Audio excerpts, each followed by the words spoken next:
पैसे के पीछे भाग रही है ताकि उसे 2 वक्त का भोजन आसानी से मिल पाए। तो क्या आपने कभी ऐसा सोचा है कि ये भोजन हमारे शरीर के लिए इतना जरूरी क्यों है और इस भोजन से हमें ऊर्जा कैसे मिल जाती है? नहीं ना? तो आइए आपके इन सभी सवालों का जवाब आज के हम इस वीडियो में जानेंगे। हेलो दोस्तों, आज हम पढ़ने वाले हैं क्लास 10th का बायोलॉजी का चैप्टर 1, जिसमें हम लोग जीव प्रकार में हम पोषण के बारे में जानेंगे। और इस वीडियो के बाद आपके सारे सवालों का जवाब आसानी से मिल जाएगा और क्लास 10th के एग्जाम में आप आसानी से 10 से 15 नंबर प्राप्त कर ले जाएंगे। तो चलिए हम क्लास को स्टार्ट करते हैं। तो देखिए, सबसे पहले सवाल यह आता है कि जीवों के लिए भोजन इतना जरूरी क्यों है? तो देखिए, जीवों के लिए भोजन जरूरी है, इसको समझने के लिए हम एक डायग्राम समझ लेते हैं कि जो जीव होते हैं उन जीवों में जैविक प्रक्रियाएं लगातार होती रहती है, जैसे श्वसन, उत्सर्जन, पाचन। ऐसा तो नहीं है कि आप सोए हैं तो पाचन नहीं हो रहा है, उत्सर्जन नहीं हो रहा है, श्वसन नहीं हो रहा है, नहीं।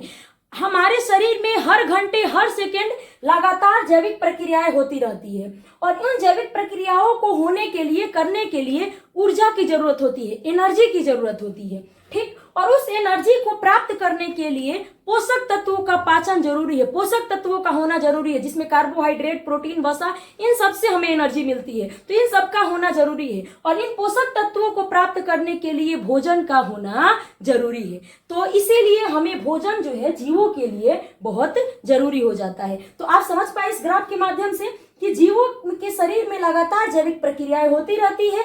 जैविक प्रक्रियाओं को होने के लिए ऊर्जा की जरूरत होती है, ऊर्जा को प्राप्त करने के लिए पोषक तत्व होने चाहिए और पोषक तत्वों को प्राप्त करने के लिए भोजन होना चाहिए। इसीलिए भोजन जो है वो जीवों के लिए सबसे ज्यादा जरूरी है, क्योंकि ना भोजन रहेगा तो जब भोजन नहीं रहेगा तो पोषक तत्व नहीं मिलेगा, पोषक तत्व नहीं मिलेगा तो ऊर्जा नहीं मिलेगा, ऊर्जा नहीं मिलेगा तो जैविक प्रक्रियाएं नहीं होगी और जैविक प्रक्रियाएं नहीं होगी तो जीव जीवित नहीं, बिना भोजन का।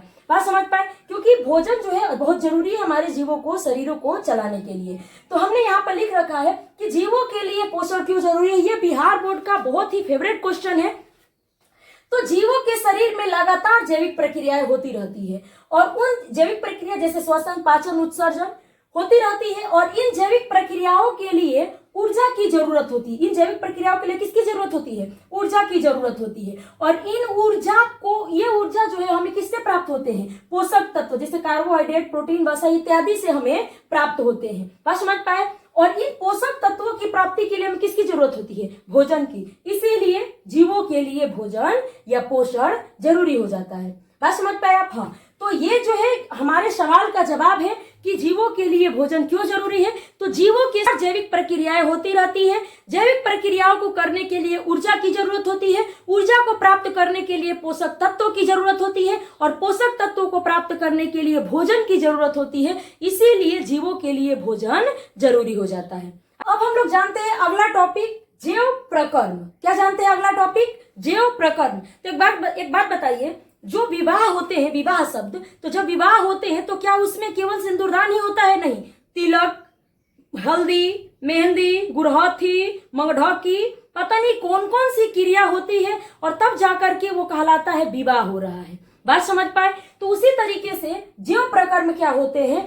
तो जीवों के शरीर में होने वाले वो सारी क्रियाओं के समूह जिसके द्वारा उस जीव का अनुरक्षण होता है, मेंटेनेंस होता है, जीव संतुलित रह पाते हैं, तो उन सभी क्रियाओं के समूह को हम लोग क्या कह देते हैं? जैव प्रकर्म। जैसे हमारे शरीर को सलामत रखने के लिए, अनुरक्षण के लिए श्वसन होते हैं, पाचन होते हैं, उत्सर्जन होते हैं, तो इन सभी क्रियाओं के समूह को हम लोग क्या कह देते हैं? जैव प्रकर्म। बात समझ पाए? जैसे कि हल्दी, मेहंदी, मटकोर, तिलक, मंगढौकी, इन सभी, सिंदूरदान, कन्यादान, इन सभी को मिला करके, सभी क्रियाओं को मिला करके विवाह कहते हैं। उसी तरीके से हमारे शरीर में, जीवों के शरीर में होने वाले वो सभी क्रियाओं के समूह को जिसके द्वारा उस जीव का अनुरक्षण होता है, उस जीव का संतुलन होता है, तो फिर उस सभी क्रियाओं के समूह को हम लोग क्या कह देते हैं? जैव प्रकर्म। यानी कि जीवों के शरीर में होने वाले वो सारे क्रियाओं के समूह जिसके द्वारा उस जीव का अनुरक्षण होता है, तो उसको हम लोग कहते हैं जैव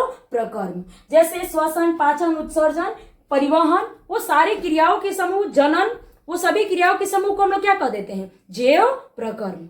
आई बात समझ में? अगला टॉपिक की अगर हम बात करते हैं तो पोषण, क्योंकि जैव प्रकर्म हो रहा है तो जैव प्रक्रम में क्रियाएं हो रही है, क्रियाओं को करने के लिए भैया ऊर्जा चाहिए, और ऊर्जा के लिए तो पोषण बहुत जरूरी है। बात समझ पाया? तो अगला टॉपिक हम लोग जानेंगे पोषण। तो पोषण किसको कहते हैं, तो ध्यान से समझिए।